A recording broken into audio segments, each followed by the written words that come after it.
Mukhtar Ansari the real mafia, इस level का mafia दूसरा नहीं था। Biggest mafia of Uttar Pradesh.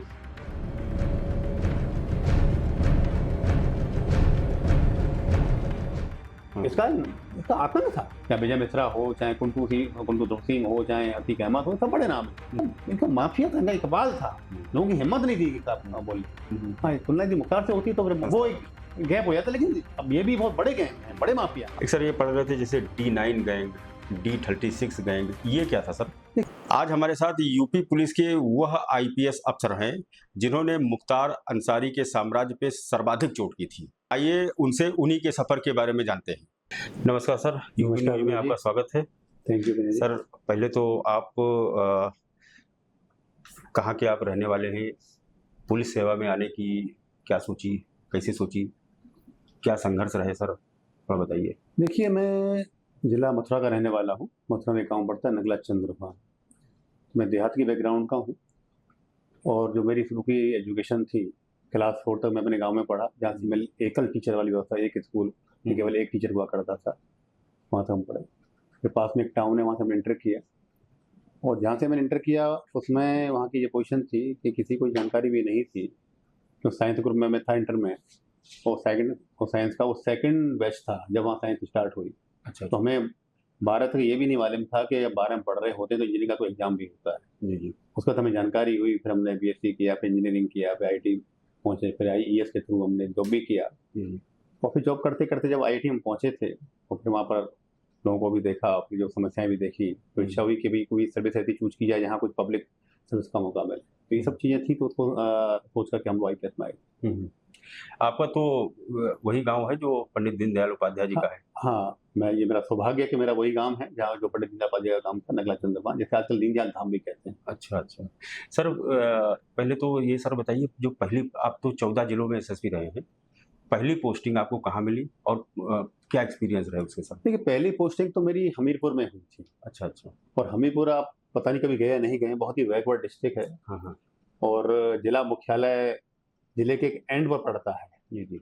और 2 नदियों के बीच में पड़ता है जिला मुख्यालय, जहाँ कोई सुविधाएं नहीं होती थी। बहुत ही बैकवर्ड डिस्ट्रिक्ट था, ना होटल्स, ना धर्मशालाएं, ना कोई ढंग का ट्रांसपोर्ट। वहाँ मेरी पोस्टिंग हुई थी, लेकिन वहाँ मेरी पोस्टिंग बहुत कम समय में रही थी। हाँ हाँ। फिर वहाँ से मैं कहीं और गया। तो ये बहुत लंबी जर्नी रही है। जी जी।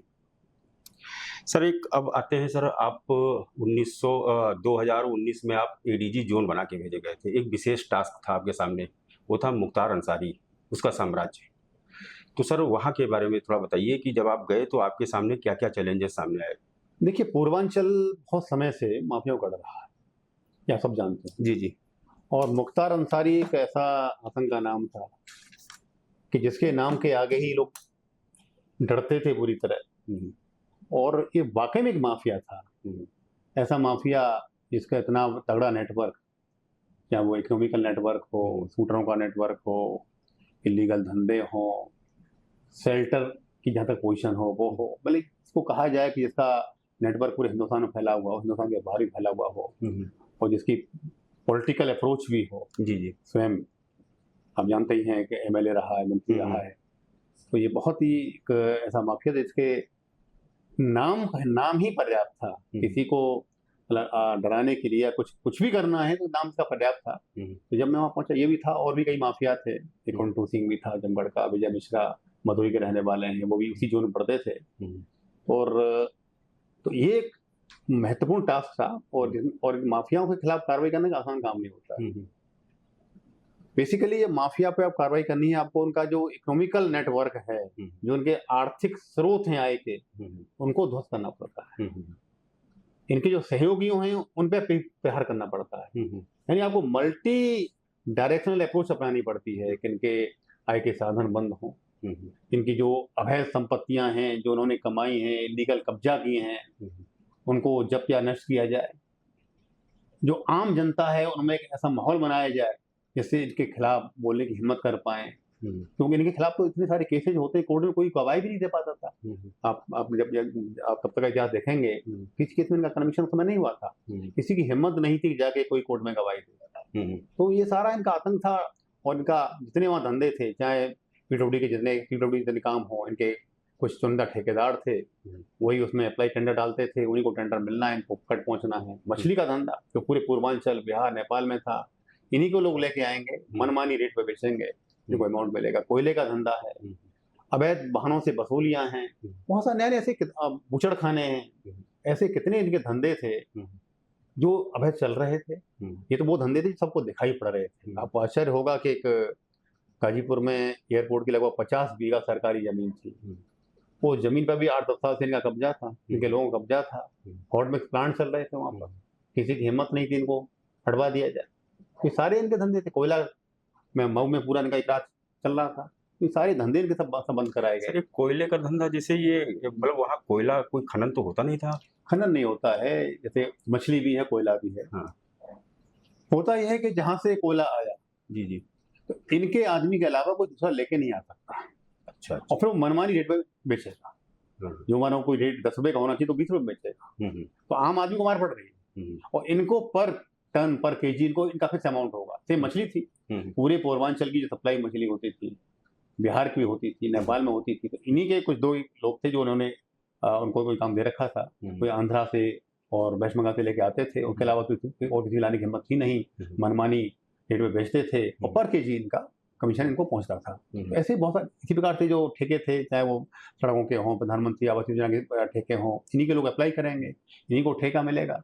बाकी कोई अप्लाई कर ही नहीं सकता है। और इंक्लूडिंग कोई गलती से कोई किसी प्रकार के और काम किसी को मिल भी गए तो उनको परसेंटेज इनको देनी पड़ती थी। तो सर, जैसे मैं रिसर्च कर रहा था तो उसमें आया कि 60 करोड़ रुपया सालाना इनकी अवैध तरीके से आय थी। सबसे ज्यादा किस मद में हो रही होगी? 60 करोड़ आय नहीं थी, 60 करोड़ से बहुत ज्यादा इनकी आय थी। अच्छा। ये 60 करोड़ पर ईयर की तो जो नॉन कुछ वहां की आय थी, जैसे मैंने बताया, मछली का धंधा हो गया, कोयला का धंधा हो गया, आपके अवैध वाहनों से वसूलियां हो गई, ठेकेदारों से इनकम हो गई। इनको जब मैंने बंद कराया तो लगभग 60 करोड़ पर ईयर का इनका आमदनी बंद हुई। अच्छा। इसके अलावा और जगह जो इनकम थी वो अलग थी, और जो बहुत से अननोन स्रोत होते हैं, लोगों से वसूलियां होती हैं, वो अलग था। ये तो मैं बंद कराने में सफल हुआ। 60 करोड़ पर ईयर की तो आमदनी इनकी बंद कराएगी। टोटल लगभग 412 करोड़ की प्रॉपर्टी मैंने माफिया मुख्तार अंसारी की पूरी या तो जब्त कराई गैंगस्टर में, या उनको इलीगल थी तो संबंधित जो अथॉरिटी से ऑर्डर करा करके उनको ध्वस्त कराया गया। जी जी। अच्छा सर, एक आर्टिकल पढ़ रहा था कि मागुर मछली कैंसरस होती है, ये आइडिया कैसे आया और ये किस? देखिए, ये हमारे संज्ञान में आया कि मछली का ये कारोबार कर रहे हैं, किसी और व्यक्ति को करने नहीं दे रहे हैं और अवैध रूप से कर रहे हैं। तो इसकी स्टडी की गई कि इसमें क्या अवैध होता है। तो पाया गया कि मछली का यदि आपको बिजनेस करना है तो उसके लाइसेंस लेने पड़ते हैं। ट्रांसपोर्ट का अलग लाइसेंस होगा, स्टोरेज का अलग होगा, बिक्री का अलग होगा। तो फिर जब जिस दिन ये कुछ ट्रक आए, उनको रोक चेक किया गया तो पाया गया ना तो उन पर ट्रांसपोर्ट का लाइसेंस है, ना स्टोरेज का, ना बिक्री का है, तो वो इलीगल हो गई। और जब मछली को फिर और देखा गया तो उसमें मांगुर मछली निकली। मांगुर मछली पूरे विश्व में बैन है, कैंसर है, तो वो अपने आप एक ऑफेंस थी, तब ये मुकदमे कायम हुए। फिर उसमें गैंगस्टर लगा, और जो इनके ये काम भी उन्होंने 1-2 लोगों को दे रखा था, सारी संपत्तियां जब्त की गई। तो ये इस प्रकार से सूचना मिलती है, उनमें काम करना पड़ता है। अच्छा सर, इनका जो मेन जो इकबाल था वो था गजल होटल। इसके बारे में हम लोगों ने बहुत पढ़ा है। गजल होटल से इनका मतलब उस पर, गजल होटल पर पता चला आधी जमीन तो सरकारी थी, उस पर भी, तो उस पर कार्रवाई कैसे हुई सर? देखिए, गजल होटल इनकी शान थी, पहचान थी, बहुत पुरानी प्रॉपर्टी थी। बाद में फिर उन्होंने बैंक भी खुलवा दी, HDFC बैंक भी खुल गई थी, और हो गई थी। वो इनकी एक नाक नहीं कि ना कहा जाए। तो सूत्रों से जानकारी हुई कि भाई ये जो होटल बना हुआ है इसमें कुछ जमीन कब्रिस्तान की भी है, कुछ कब्जा की हुई भी है। तो ये DM को रिपोर्ट दी गई हमारे SP के द्वारा। उसमें जांच ही तो पाया गया कि ये सूचना सही थी कि उसमें जमीन कब्रिस्तान की थी, और वो थी तो उसको जितना पोर्शन था कब्रिस्तान का और जो इलीगल जमीन थी, वो प्रॉपर न्यायिक प्रक्रिया फॉलो करते हुए उसका ध्वस्तीकरण हुआ। अच्छा, इसके अलावा सर एक जो एक हॉस्पिटल वाला था सर, गंगा की कछार पे इनका एक कंस्ट्रक्शन बहुत बड़ा था, वो क्या था सर? देखिए, वो भी इनके सहयोगी थे। मैंने बताया ना कि बहुत से जो मैक्सिमम काम थे वो अपने नाम से न करके, ये माफिया की पहचान होती है, औरों के नाम से करते हैं। तो वहाँ एक बहुत बड़ा लगभग 1.5 हेक्टेयर में एक हॉस्पिटल बना हुआ था, जिसमें लगभग 3.25 लाख कवर्ड का एरिया था। तो जानकारी हुई कि अवैध है, वहां तो निर्माण हो ही नहीं सकता, गंगा की कछार में है, वहां किसी प्रकार निर्माण अलाउड नहीं है। ये रिपोर्ट जिलाधिकारी को दी गई थी, तो संबंधित अथॉरिटी ने इसको संज्ञान में लिया, प्रॉपर केस रजिस्टर्ड हुआ, उसमें जो सुनवाई का मौका मिलता हुआ वो अवैध पाया गया और उसका पूरा ध्वस्तीकरण किया गया। सर जैसे अब इतना बड़ा साम्राज्य इसका सब अवैध, तो ये कैसे फल फूल गया सर इतना, क्योंकि लंबे समय तक इसने वो किया होगा। कि जैसे मैंने बताया ना भाई, इनको बहुत से शेल्टर्स रहे, खुद पॉलिटिक्स में ये इन्वॉल्व रहे, और एक बार जब इनका दबदबा कायम हो गया तो आम आदमी की हिम्मत थी नहीं। ये कार्रवाई करने में यदि हमें सरकार का सपोर्ट नहीं होता, सरकार की इच्छा शक्ति नहीं होती, तो क्या हम कार्रवाई करवाते नहीं कर पाते। तो आपको ये सब कार्रवाई करने के लिए एक मौका भी मिलना चाहिए और सपोर्ट मिलना चाहिए। सपोर्ट में लीगल सपोर्ट, तो जो लीगल सपोर्ट हमें सरकार का मिला, हम कार्रवाई करने में सक्षम हुए, सभी विभागों ने हमें सहयोग किया, और जितनी कार्रवाई हुई, सारा जो लीगल प्रोसीजर ऑफ लॉ है उसको फॉलो करते हुए कोई कार्रवाई लीगल नहीं हुई। सारी 100% कार्रवाई, और मैक्सिमम कार्रवाई को उन्होंने कोर्ट में चैलेंज भी किया, honourable high court, supreme court में, तो वहाँ भी सारे जजमेंट सरकार के फेवर में हुए। तो उसमें वहाँ से इनकी पूरी रीट तोड़ी गई। मतलब इतना बड़ा, जैसे मैंने बताया कि 412 करोड़ का तो इन्होंने इनके प्रॉपर्टी को डैमेज किया, तो नष्ट किया या जब्त किया। इनकी सारी लगभग 60 करोड़ की आमदनी पर ईयर की हमने बंद कर दी। जो इनके लगभग 216 सहयोगी हमने इनके अरेस्ट किए, 216, और जिनमें से लगभग 156 में हमने गैंगस्टर का एक्ट भी लगा। और बहुत से इनके ऐसे सहयोगी भी थे जो इनको वेपन की पावर चाहिए, सब चीज चाहिए, असला चाहिए, असला उनको मिलते हैं जिनके खिलाफ कोई हिस्ट्री नहीं होती है। ऐसे लोग भी इनके पास में थे जो बिना हिस्ट्री वाले थे। ऐसे हमने 168 लोग आइडेंटिफाई किए। उनकी जब जांच में सुना आपने कार्टेज भी गिनवाए बाद में। ये सारी, जब जो आर्म्स रूल्स होते हैं उसमें नेम होता है कि भाई जो आप कार्टेज ले रहे हो उस कार्टेज का हिसाब रखना पड़ता है। हिसाब किताब नहीं मिला, इट मीन्स कार्टेज का मिसयूज हो रहा है। आप नहीं हिसाब दे पा रहे हो कि कहाँ आपने कार्टेज खरीदे, उनका क्या आपने किया है। इट मीन्स ये इलीगल एक्टिविटी, जो क्रिमिनल एक्टिविटी में इस्तेमाल हो रहे हैं, उस आधार पर रिपोर्ट सबमिट की गई। सारे असला कैंसिल हुए, कैंसिल हो गए सारे असला, जबकि अराउंड 168 असला हमने उस अवधि में जब कराए थे। एक आपको और किसी बताना चाहूंगा, शायद आपने पढ़ा भी होगा, मीडिया सुना होगा। एक तो कई साल पहले की बात थी, इनके मात्र पैड पर इन्होंने लिख के दिया जिलाधिकारी को कि ये 4-5 आदमियों को असला जारी किया जाए। उसी पैड पर सारी फर्जी रिपोर्टें लग करके फर्जी नामों से असला जारी हो, उस मुकदमा कायम हुआ, बाद मसला जमा कराए गए, और शायद मेरे ख्याल से उस केस में शायद कन्विक्शन भी शायद हुआ है, आई एम नॉट श्योर, तो आप चेक कर सकते हैं। ये भी पूरी कार्रवाई कराएगी।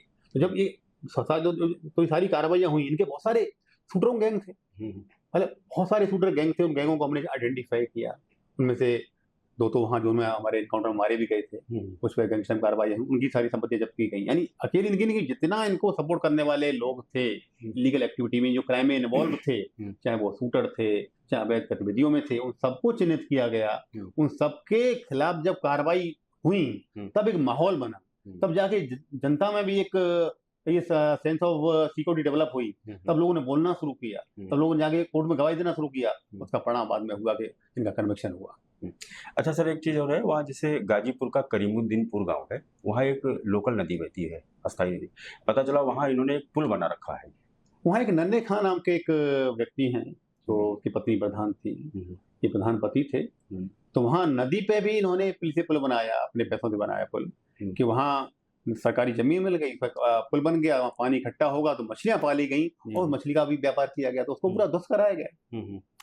एक फिगर पढ़ रहा था कि गैंगस्टर की कार्रवाई इतनी हुई और सर इतनी संपत्तियां जब्त हुई, कितने लोग, कुर्की कितनी हुई, कितने लोग। एक सर और सूचना मैं आपको शेयर करूं कि आप जब वहां पर थे बतौर एडीजी, उस दौरान करीब 200-250 लोग, सूचना है 200-250 लोग दुबई फरार हो गए थे। इसलिए कि जब कभी सरकार जाएगी तब लौट के आएंगे। बाद में इस तरह की घटनाएं हुई, इस पर सर क्या सच्चाई है? देखिए, जैसा मैंने आपसे कहा कि इनके सहयोगी बहुत तरह के लोग थे और विभिन्न जाति धर्मों में थे। जब उन पे हमने शिकंजा कसना शुरू किया, माफिया पे जब तक उनका पूरा नेटवर्क ध्वस्त नहीं करेंगे, जो सहयोग करने वाले लोग हैं, चाहे आर्थिक सहयोग कर रहे हैं, चाहे उनकी क्रिमिनल एंगल पे सहयोग कर रहे हैं, कैसे भी सहयोग कर रहे हैं उनका, जब उन पर कार्रवाई होना शुरू किया, मैंने कहा कि हमने लगभग 200 से ऊपर लोगों को जेल भेजा। तो ऐसे जब इन पर कार्रवाई होना शुरू हुई तो बहुत से लोगों ने फिर दूरी बनाना शुरू किया कि हमें पता न लग जाए कि हम भी उनके सहयोगी हैं। तो बहुत से लोग, तो ये जो आप बता रहे हैं, चर्चा हमारे पास भी आई थी, ये खबर आई थी, वो सही खबर भी है। इनके काफी लोग छोड़ के भाग गए थे हिंदुस्तान को, कि जब तक बाहर रहेंगे और अपना उनको खर्चे पानी भी उनको मिल रहे थे, और पता नहीं अभी लौटे या नहीं लौटे, अब तो शायद वो भी बंद हो गया, बंद हो गया ये सारा। सूचनाएं आई हैं कि वो अभी भी वहीं रुके हुए हैं। हाँ, अभी तो ये संभव है, बात चल रहा तो ये बात संभव है। और जो जहाँ तक आपने कहा कि और जो गैंगस्टर की कार्रवाइयाँ हुई, वहाँ और भी एक दो माफिया थे। विजय मिश्रा आप जानते ही हैं, भदोही के रहने वाले हैं, इसमें हमने बहुत कार्रवाइयाँ करी। एक कुंटू सिंह आजमगढ़ के हैं, जी जी, बहुत कार्रवाइयाँ करी, इनको भी हमने अच्छा खासा इनकी संपत्ति जब्त कराई। एक तो मैं बड़ा विजय मिश्रा का वो बताता हूँ, जो आपका प्रयागराज और वाराणसी हाईवे है, उस हाईवे पे भी सरकारी जमीन बहुत सालों से कब्जा कर रखी। विजय मिश्रा ने सरकारी जमीन कितनी होगी सर करीब? कुछ एकड़ों में थी, मुझे याद नहीं है। हाईवे पर, मेन हाईवे पे जमीन थी, बहुत ही कॉस्टली जमीन थी, वो कई सालों से कब्जा में थी। जब जानकारी हुई इसकी, हमारे एसपी ने डीएम को रिपोर्ट दी, जांच पड़ताल हुई, पाया गया अवैध, तो कब्जा हटवाया गया। अब कब्जा हटवा दिया, फिर हमने ये भी कराया, हमने कमिश्नर साहब से बात करी, डीएम से बात करी कि भाई जमीन को पुलिस को आवंटित कर दिया जाए, इसे भविष्य में भी कब्जा करने का स्कोप न रहे। तो वहाँ वो जमीन पुलिस के नाम आवंटित कर दी गई। वो हम लोगों ने पुलिस का एक यार्ड खोल दिया, जो हमारे गाड़ियाँ जब थाने भरे पड़े थे, तो वो हमने ये भी कराया। तो ऐसी बहुत सारी प्रॉपर्टी इनकी भी जब्त की गई। कुंटू सिंह की बहुत सारी कुंटू सिंह के अवैध स्कूल भी चल रहे थे, उनका भी दस्तीकरण हुआ था। तो सारे माफियाओं पर यदि बात करें तो लगभग 582 करोड़ की संपत्ति को हम लोगों ने या तो जब्त कराया या नष्ट कराया। और कुल मिला के कितने माफिया जद में आए सर? नहीं, माफिया मेन जो कहा जाए, सरगना कहा जाए, जो 3 मैंने आपको बता दिए, कुंटू सिंह और विजय मिश्रा, और ये बहुत से फिर इनके सहयोगी गए और विभिन्न प्रकार के काम करने वाले, शराब माफिया कहिए और मछली माफिया कहिए, और भी बहुत सारे माफिया होते हैं। उन सब पे हमने लगभग 5000 से अधिक अपराधियों को, वो माफियाओं को, जो ऑर्गेनाइज क्राइम में इन्वॉल्व थे, गैंगस्टर एक्ट में जेल भेजा। और कितने गैंग करीब रजिस्टर्ड हुए होंगे सर? गैंगों की संख्या मुझे याद नहीं है, लेकिन बड़ी संख्या थी। और लगभग 2300 लोगों को हमने गुंडा में जिला बदर भी कराया था। 10 बड़े अपराधी इनकाउंटर में मारे भी गए थे, और काफी लोगों के खिलाफ हमने रास्ता में 40 से ऊपर कार्रवाई, रास्ता में कार्रवाई करी थी। बहुत बड़ी कार्रवाई हुई थी। मतलब ऑर्गेनाइज वे में सभी तरह के जो माफिया थे, ऑल टाइप्स के जो ऑर्गेनाइज क्रिमिनल्स थे, उन पर एक प्रहार किया गया। और प्रहार करके मतलब प्रभाव सब करे थे। उनके इकोनॉमिकल आय बंद करिए, आर्थिक स्रोतों को बंद करिए, जो उन्होंने कमाया अवैध तरीके से क्राइम करके उसको जब्त कराइए, नष्ट कराइए, सहयोगियों को जेल भेजिए, प्रोसिक्यूशन शुरू कराइए, इनका ट्रायल शुरू हो, ट्रायल में कन्विक्शन हो। तो सारा तब जब कार्रवाइयाँ हुई, तब जाके बैंक को लगा। सर एक चीज़ है और है, जैसे इन लोगों का कद बहुत बड़ा होता है, ऐसे में जब कार्रवाइयाँ शुरू होती हैं तो सिफारिशें तमाम आती हैं या पॉलिटिकल दबाव आते हैं, तो वो किस तरह के सर आए और कैसे फेस किए? देखिए, जो मैंने आपको बताया, ये माफिया अपना नो डाउट सारा हथियाते हैं, अपना सारा सिस्टम को प्रयोग करते हैं। इस पूरे ऑपरेशन की जो कमांड मेरे हाथ में थी, पूरे जोन की, एक एक कार्रवाई मेरी निगरानी में होती थी, और मैं हमेशा ये इंश्योर करता था कोई गलत कार्रवाई भी ना हो जाए, और पूरा कहीं कोई कार्रवाई हमारी कमजोर भी ना हो जाए, जिससे उसको लाभ उनको मिल जाए। जब हर कार्रवाई कोई किसी भी नीचे वाले पर कोई दबाव आया भी होगा, तो कोई दबाव कोई मानने वाला था नहीं, और वो हर अधिकारी का नेचर ये माफिया पूरा मालूम कर लेते हैं। पॉलिटिकल दबाव तो वही इसलिए नहीं आ सकता, मैंने खुद ही बताया कि भाई सरकार का पूरा सपोर्ट था कि माफियाओं के खिलाफ सख्त कार्रवाई हो, एक संदेश जाए। तो पॉलिटिकल प्रेशर का तो सवाल ही नहीं होता है। पॉलिटिकल बिल ही थी, सपोर्ट था हम लोगों को, माननीय मुख्यमंत्री जी का पूरा सपोर्ट था, तभी एक माफिया में कार्रवाई कर पाए। अदरवाइज हम कार्रवाई करते, सपोर्ट नहीं होता, वहां से हमें हटा दिया जाता, हम कार्रवाई नहीं कर पाते। ये तो बहुत पावरफुल लोग होते हैं, ये अपना सारा सब प्रयास करते हैं, इनका साम दाम दंड अर्थ भेद, इतना ही कहना मेरा पर्याप्त है, आपके लिए सारा पर्याप्त है। लेकिन कोई भी इनका प्रयास सफल नहीं हो पाया, कोई सफल नहीं हो पाया, किसी तरह से ये सफल नहीं हो पाए, और इन पर कार्रवाइयाँ हुई, ये ध्वस्त हुए, नेटवर्क ध्वस्त हुए इनके, और उसका परिणाम है आज पब्लिक में बहुत अच्छा एक मैसेज है। माफिया नॉट ओनली पूर्वांचल, पूरा उत्तर प्रदेश ही समय तो माफिया रहे थे, आप देख रहे हैं। अच्छा सर, एक चीज़ और है, जैसे आपके अंडर में वहाँ कई जो इसका प्रभाव क्षेत्र था, कई जिले थे, मुझे ये भी पता चला कि कुछ अधिकारी डर जाते थे, बैकफुट पर रहते थे, तो आपको कुछ अधिकारियों को या जो जूनियर पुलिस वाले हैं उनको भी चिन्हित करना पड़ा कि ये ज़्यादा तेज है, ये क्या था सर? देखिए, माफिया की जो कार्रवाई होती है हर आदमी नहीं कर सकता, पहली बात तो ये होती है माफिया कार्रवाई के लिए कि जो उच्च अधिकारी हैं उनको जिम्मेदारी अपने ऊपर लेनी पड़ती है। मैं यदि ये उम्मीद करता कि मेरे डिस्ट्रिक्ट एसपी अपने ऊपर सारा लेके ये काम शुरू कर दे तो संभव नहीं था। तो पूरी कार्रवाई का ओरस मैंने अपने ऊपर लिया, जैसे कोई नीचे वाले को कोई डर भय न रहे। और जब मैंने अपने ऊपर ओनस लिया तो मेरे सारे अधिकारी भी में भी एक सब में एक मोटिवेशन पैदा हुआ, उन सबों में एक एनर्जी आई। तो हाँ, हर आदमी को इसमें हम नहीं लगा सकते हैं, हर आदमी को इसमें भी हमें अपने सक्षम अधिकारी दो तरह से, एक तो सक्षम भी हों, नॉलेजेबल भी हों, थोड़े दबंग भी हों, हिम्मती भी हों, ऐसे लोग हमें छांटने पड़ते हैं। वो हमने छांटे हर जिले में, चाहे वो इंस्पेक्टर रैंक का हो चाहे डिप्टी एसपी रैंक का हो, उनको छांटा गया, उनको टास्किंग की गई। कुछ पब्लिक के लोगों को भी हमने इन्वॉल्व किया, सूचनाएं कहाँ कौन सी प्रॉपर्टी इनके पास में है, कहाँ पर है, कौन सी इलीगल है, कौन सी लीगल है, कि जब तक पब्लिक साथ में नहीं होगी, जब हमने कार्रवाई शुरू की सूचना आना शुरू हो गई। अच्छा सर, कुछ हमारे डेवलप हो गए। पब्लिक को एक मैसेज जो है फ्लो करने के लिए कि कार्रवाई हो रही है, अब आप लोग साथ आओ, तो उसके लिए आप लोगों ने क्या किया? देखिए, पब्लिक बहुत बुद्धिमान है। जब पब्लिक देखती है कि कार्रवाई हो रही है, उनको दिखाई पड़ती है। आजकल तो मीडिया का जमाना है, सोशल मीडिया का जमाना है, इतना हर कार्रवाई का तुरंत प्रचार होता है। तो जब पब्लिक ने देखा कि बड़ी बड़ी कार्रवाइयां हो रही हैं, बड़े बड़े माफियाओं पर हो रही हैं, जो बड़े बड़े इनके सहयोगी थे, कोई रियल एस्टेट का काम देख रहा है, कोई मछली का काम देख रहा है, कोई कोयला, सबके काम बटे हुए थे, सारे काम बटे हुए थे, तो उन पे प्रहार हुआ, कानूनी प्रहार। कानून में बात करूं, कानूनी प्रहार, चाहे वो प्रॉपर्टी जब्तीकरण के बारे में हो, ध्वस्तीकरण के बारे में हो, जेल भेजना हो, गैंगस्टर कार्रवाई हो, रास्ता हो, तो आम पब्लिक में विश्वास पैदा होता है। उसके चलते हमें बहुत सी सूचनाएं मिली, जो सूचनाएं जानकारी नहीं थी। जब काम शुरू किया तो कोई सूचना हमारे पास नहीं थी। सबसे पहली सूचना आई थी हमारे पास में कि गाजीपुर में जो एयरपोर्ट की जमीन जो उन्होंने कब्जा कर रखी थी, वो हमारी पहली कार्रवाई थी। एयरपोर्ट, वो हमारी पहली कार्रवाई थी। जी। जब वो मैसेज गया लोगों में, अगली फिर हमने कार्रवाई, मछली वाली कार्रवाई, फिर सूचनाओं का अंबार लग गया। कुछ लोग ऐसे थे जो हमें आके बताने लगे।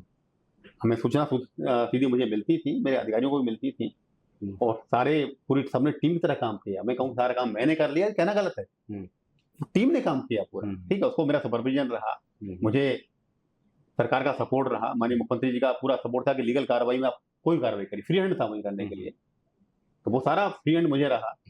और नीचे वालों को हमारा पूरा सपोर्ट रहा। तो था भाई आप अच्छे काम करोगे तो कोई आपको कोई बिगाड़ नहीं पाएगा। तो उनमें भी जोश पैदा हुआ। तो वो उस जोश का परिणाम था कि सारी इतनी अच्छी कार्रवाई, ये कोई कार्रवाई एक आदमी नहीं कर पाता है। सारे डीएम से सहयोग किया, भाई सारे जो ऑर्डर होते हैं, चाहे वो आपकी प्रॉपर्टी के वजह आपको जब्त करनी है या डिमोलिश करनी है, तो सारे ऑर्डर डीएम के यहाँ जारी होते हैं, उन सबका पूरा सपोर्ट मिला और पब्लिक में माहौल बना। तो जब माहौल बन जाता है तो आप जानते ही हैं विनय जी, सूचनाएं अपार आती हैं, असंख्य सूचनाएं आती हैं। आप काम करते रहिए तो जो आपको फिगर जो दिखाई पड़ रहा है वो फिगर ऐसे नहीं मिल गया, पब्लिक का पूरा सपोर्ट मिला। बहुत इनके पीड़ित भी आए होंगे आपके पास, बहुत सूचनाएं भी आए, लोगों में जश्न भी मने। कई ऐसे लोग थे, भाई एक वाराणसी के रहने वाले गाजीपुर के थे, बाद में आपने सुना होगा, एक मिराज अहमद करके थे, जो वाराणसी में थे, वो एमएलए का चुनाव भी लड़ चुके थे, इन्हीं की पार्टी से लड़ चुके थे।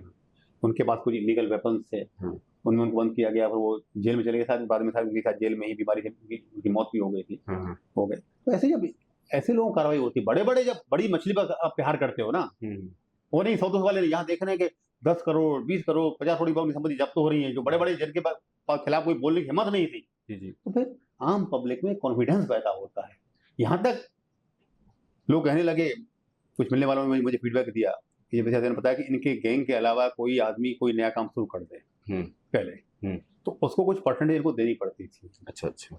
अब बाद में वो हो गया था, कोई उनसे मांगने वाला नहीं। जो आदमी जा रहा है वो अपना काम ले रहा है। जैसे मैंने बताया कि जो 11 ठेकेदार थे, बड़े क्लास ए कॉन्ट्रैक्टर थे, उन सबको हमने हिस्ट्री छटवाई, उन सबका हमने डीएम को रिपोर्ट दे करके उनका चरित्र सत्यापन रद्द कराया। जब वो रद्द हो जाता है तो आप ठेके में पार्टिसिपेट नहीं कर पाते हैं, तो वो ठेके में वो पार्टिसिपेट ही नहीं करवाए। फिर आम जो एक्चुअल काम करने वाले ठेकेदार हैं उनको भी काम, सबको काम मिला।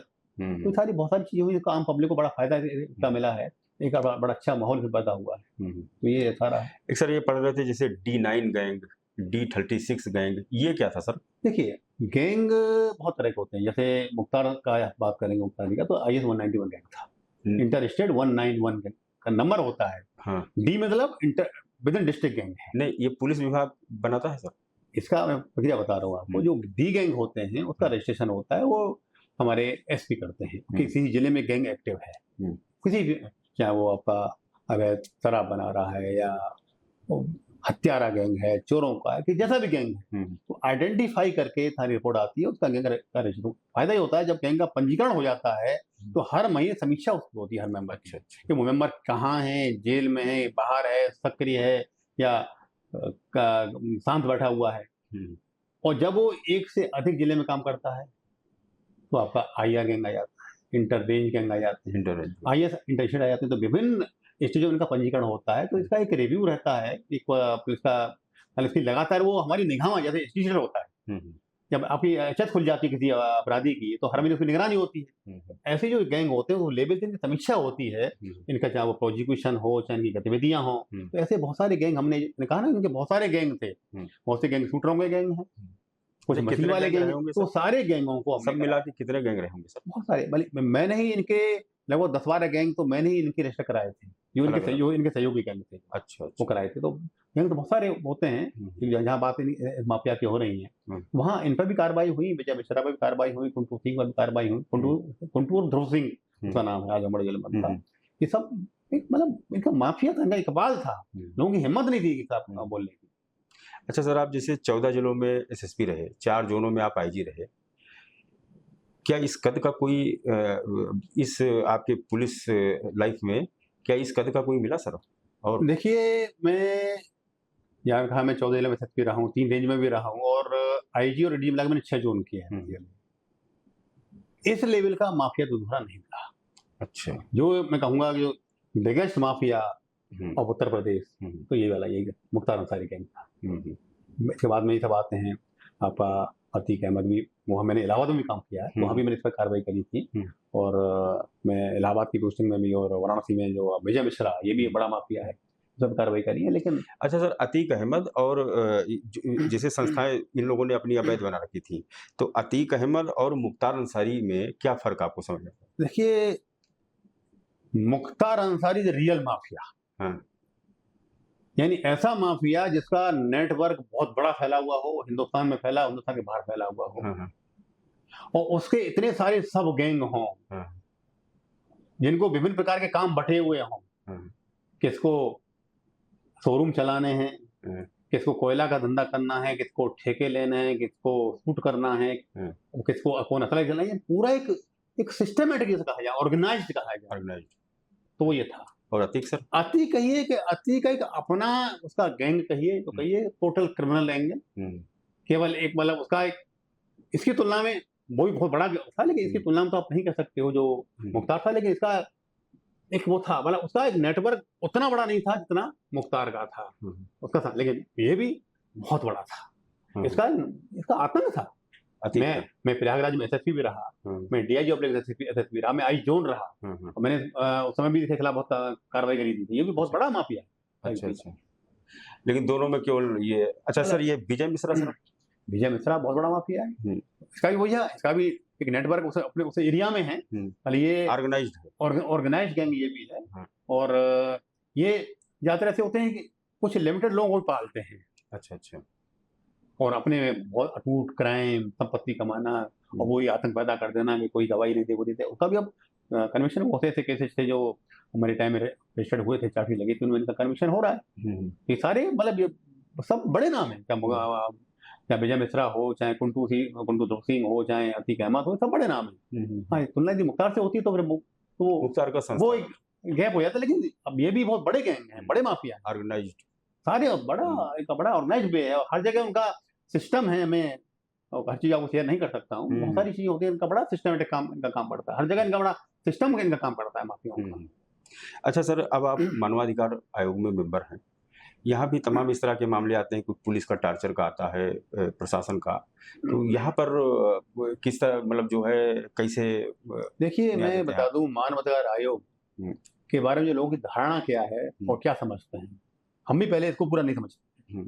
जनरली लोग समझते हैं कि पुलिस के खिलाफ ही शिकायतें आती हैं, जो ऐसा नहीं है। उत्तर प्रदेश के जितने भी विभाग हैं, हर विभाग के मैटर यहाँ आते हैं। जो भी आपका जायज काम नहीं हो पा रहा है, जो आपको हक बनता है, आपको नहीं हो रहा है, वो शिकायतें आती है, लगभग उनमें हम संज्ञान लेते हैं। और यहाँ ये ऐसा एक आयोग है जहाँ कोई खर्चा नहीं होता, ना वकील की आवश्यकता है, ना कोई फीस लगती है। एक सिंपल एप्लीकेशन है, चाहे आप डाक से भेज दीजिए, चाहे ईमेल कर दीजिए, आके दे दीजिए, सुनवाई होती है और यहाँ बहुत लोगों को न्याय मिलता है, गरीब लोगों को यहाँ न्याय मिलता है। और मैं कहना चाहूंगा इसमें I am very thankful for the all department. जहाँ से जब हम रिपोर्ट मांगते हैं तो रिपोर्ट मांगने पर यदि उसका काम जायज है तो 80% चांस है कि संबंधित अधिकारी उसका काम करके हम रिपोर्ट भेजता था, इसका काम हो गया, इसका काम। और फिर हम उनसे फीडबैक भी लेते हैं जो लोगों से आता है। तो यहाँ कोई व्यक्ति है यदि कहीं कोई काम जायज काम नहीं हो पा रहा है तो हमारे पास आ सकता है, और यदि उसका एविडेंसेज हैं वो हैं तो उसको जरूर न्याय मिलता है। तो आप थे बृजभूषण शर्मा। तो ये थे बृजभूषण शर्मा जी, जिन्होंने बताया कि किस तरीके से इन्होंने मुख्तार अंसारी के साम्राज्य को ध्वस्त किया। हम फिर मिलेंगे एक नए सुपर कप के साथ, तब तक दीजिए इजाजत, नमस्कार।